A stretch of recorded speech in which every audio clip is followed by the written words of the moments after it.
Hello, আসসালামু আলাইকুম রহমতুল্লাহ। MSM soft IT সলিউশনের পক্ষ থেকে আমি মেহেদী হাসান মিলন।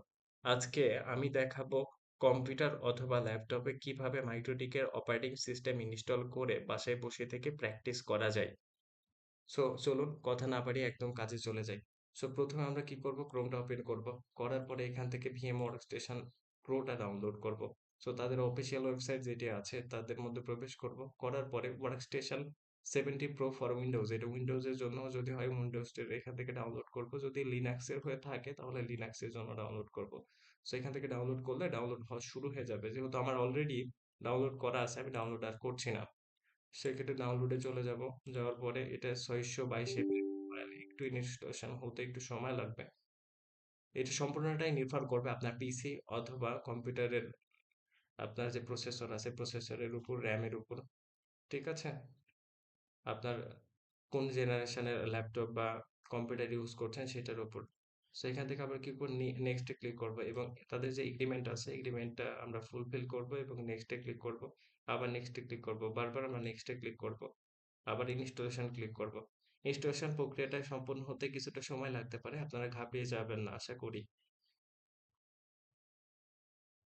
ইনস্টলেশন হওয়ার পরে আমরা কি করতে পারবো? যে মাইক্রোটিকের যে আইএসও ফাইল আছে সেটা আমরা এই ভিএম ওয়ার্কস্টেশন প্রো এর মধ্যে ইনস্টলেশন করে আমরা অনায়াসে সেটা বাসায় বসে থেকে প্র্যাকটিস করতে পারবো।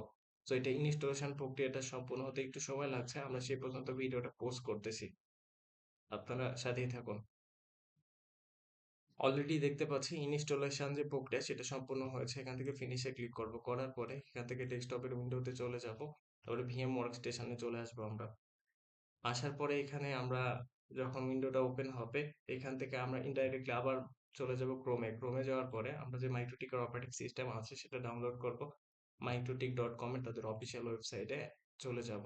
যাওয়ার পরে এখান থেকে কি করব? সফটওয়্যারে ক্লিক করব। করার পরে আমরা চাইলে 7 ইউজ করতে পারি, আমরা চাইলে 6 ইউজ করতে পারি। আমরা 6 ইউজ করব। 7 6.49.10 টা ইউজ করতে চাচ্ছি। এখান থেকে x86 তে আসবো। আসার পরে যে সিডি ইমেজটা আছে অর্থাৎ আইএসও ইমেজ, এটা আমরা কি করব? ডাউনলোড করে দেবো। আমার যেহেতু ডাউনলোড করা আছে সেক্ষেত্রে আমার আর ডাউনলোড করার প্রয়োজন পড়ছে না। মাইক্রোটিক 6.49.10। এখান থেকে আমরা কি করব? ভিএম ওয়ার্কস্টেশনে চলে আসবো। আসার পরে এখান থেকে কি করব? Create a new virtual machine, এখানে ক্লিক করব। তারপরে কি টাইপিক্যাল আছে, টাইপিক্যালই থাকবে। নেক্সটে ক্লিক করব। এখানে installer disk image file ISO যে ফাইলটা ডাউনলোড করলাম এই ফাইলটা এখান থেকে অ্যাসাইন করে দিব। এখান থেকে এই ফাইলটা আমরা অ্যাসাইন করে দিলাম। করার পরে কি করবো? নেক্সটে ক্লিক করব। করার পরে এটা আদার থাকবে, ভার্সনটাও আদার থাকবে। নেক্সটে ক্লিক করব এবং এইখান থেকে ভার্চুয়াল মেশিনের নামটা দিয়ে দেবো মাইক্রোটিক। দেওয়ার পরে এখান থেকে ব্রাউজ করব যে আমরা যে ফাইলটা ইনস্টলেশন করতে চাচ্ছি অর্থাৎ এই ফাইলটা আমরা কোথায় রাখবো। সো এইখান থেকে আমরা ইনডাইরেক্টলি চলে যাব যে মাইক্রোটিক ল্যাব ফাইলের মধ্যে আমরা রাখতে চাচ্ছি। এখান থেকে এটা অ্যাপ্লাই করে দিব। আপনি চাইলে উইন্ডোজের যেটা আপনার অটোমেটিক চলে আসে সেটাও রাখতে পারেন। আমি এটা একটু স্পেসিফিক ভাবে একটা জায়গায় রাখলাম। নেক্সট করলাম। করার পরে এখানে কি বলছে? দিদ পাথ ই lab MikroTik VM already exit new another path, মানে এই পাথে একটা ইনস্টলেশন করা আছে। এই কারণে এটা নিচ্ছে না। তাহলে আমরা মাইক্রোটিক যেহেতু নাম আছে এই নামটা আরেকটা চেঞ্জ করে দিই, তাহলে মাইক্রোটিক 1 দিয়ে দিই। এখান থেকে আবার নেক্সটে ক্লিক করি। করার পরে কি করি? আমরা কন্টিনিউ করি। এটা না হওয়ার পিছনে কারণ কি ছিল? যখন আমরা দিয়েছিলাম কি মাইক্রোটিক অর্থাৎ এই নামে একটা আপনার এই ল্যাপটপের মধ্যে একটা অলরেডি ভার্চুয়াল মেশিন ইনস্টলেশন করা ছিল। আমরা এটা নামটা চেঞ্জ করে দিয়ে মাইক্রোটিক 1 করে দিলাম। আবার নেক্সট করলাম। করার পরে এখানে কি বলতেছে? ম্যাক্সিমাম ডিস্ক সাইজ, মানে আপনি চাইলে ডিস্ক সাইজ বাড়াইতে পারবেন বা কমাইতে পারবেন। যখনই কোনো সমস্যার মধ্যে পড়বেন আপনারা ইংলিশটা পড়বেন যে অ্যাকচুয়ালি কি বলতেছে সেটা দেখে আপনি আইডেন্টিফাই করে দেন তারপরে ওই যে সমস্যার কথা বলছে সেই সমস্যাটা আপনি চিন্তা করে সেটা নিয়ে কাজ করলে অবশ্যই ফুলফিল করতে পারবেন। তবে হেজিটেশন করার কিছুই নাই। আপনি ভিডিও যেভাবে করে দিচ্ছি ঠিক এভাবে করবেন। আশা করি আপনার হয়ে যাবে। এখানে যা আছে সেটাই রাখলাম। এখান থেকে আমরা কি করলাম? নেক্সটে ক্লিক করলাম। আবার নেক্সটে ক্লিক করলাম। করার পরে কি হবে? যে ওই যে ভার্চুয়াল মেশিন আছে মাইক্রোটিক 1 নামে, এটা কি হবে? এখানে লোড হয়ে গেছে। এখন আমরা চাইলে কি করতে পারি? পাওয়ার অন দিস ভার্চুয়াল মেশিনে ক্লিক করতে পারি। এখানে যখন ওইটা ক্লিক করব তখন যে মাইক্রোটিকের আইএসও ফাইল আছে আইএসও ফাইলটা এখানে ইনস্টলেশন প্রক্রিয়াটা শুরু হয়ে যাবে। লোডিং হচ্ছে। এখানে মজার বিষয় হচ্ছে যে আপনার যে মাইক্রোটিকের যে প্যাকেজগুলো আছে, আপনি কোন কোন প্যাকেজটা ইনস্টলেশন করতে চাচ্ছেন, সো এটা একটু মনোযোগ সহকারে শোনেন।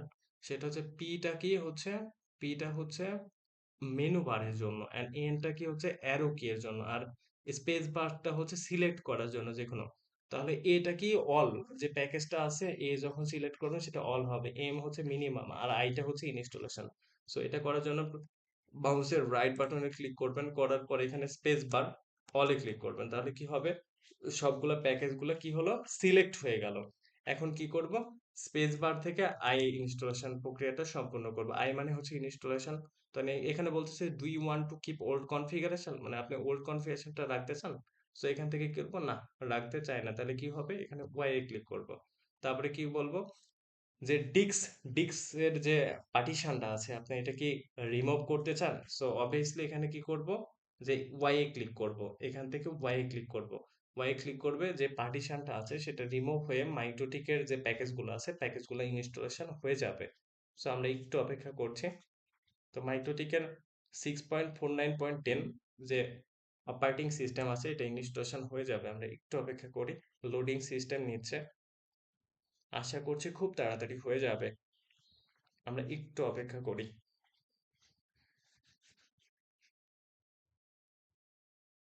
অলরেডি স্টার্টিং হচ্ছে, স্টার্টিং সার্ভিস। এবং আমরা দেখতে পাচ্ছি এখান থেকে মাইক্রোটিক 6.49.10 এর যে লং টার্মের ভার্সন আছে সেটা অলরেডি ইনস্টলেশন হয়ে গিয়েছে। আমরা চাইলে এখান থেকেও লগ ইন করতে পারি, এখন আমরা চাইলে হচ্ছে আমাদের যে উইনবক্স আছে উইনবক্স থেকেও লগ ইন করতে পারি। তো এখান থেকে ডাইরেক্ট আমরা উইনবক্সে চলে যাব। উইনবক্সে আসলাম, আসার পরে এই যে দেখেন এখান থেকে আমরা কিন্তু মাইক্রোটিকের যে ম্যাক অ্যাড্রেস আছে সেটা কিন্তু পেয়ে গিয়েছি, সেটা হচ্ছে 6.49.10 লং টার্মের x86 ভার্সনের। সো এখান থেকে মাইক্রোটিকের যে ডিফল্ট ইউজার নেম সেটা অ্যাডমিন এবং পাসওয়ার্ড ব্ল্যাঙ্ক থাকে, আপনারা সবাই জানেন। সো এখান থেকে কানেক্টে ক্লিক করব, করার পরে দেখেন আমরা মাইক্রোটিকের যে অপারেটিং সিস্টেম আছে সেটা পিসি অথবা কম্পিউটারে অথবা ল্যাপটপে অনায়াসে আমরা ইনস্টলেশন করতে পারলাম। আই হোপ আপনাদের ভিডিওটি খুব ভালো লেগেছে এবং এখান থেকে আপনারা অনেক শিক্ষা গ্রহণ করতে পেরেছেন। আমাদের এই ভিডিওটি যদি ভালো লেগে থাকে অবশ্যই লাইক কমেন্ট শেয়ার দিতে ভুলবেন না, এবং যে কোনো ধরনের সমস্যায় এম সফট আইটি সলিউশনের ফেসবুক পেজে মেসেজ দিবেন, আশা করি আপনারা সমস্যা সমাধান করতে পারবো। সো সেই পর্যন্ত ভালো থাকেন, আল্লাহ হাফেজ।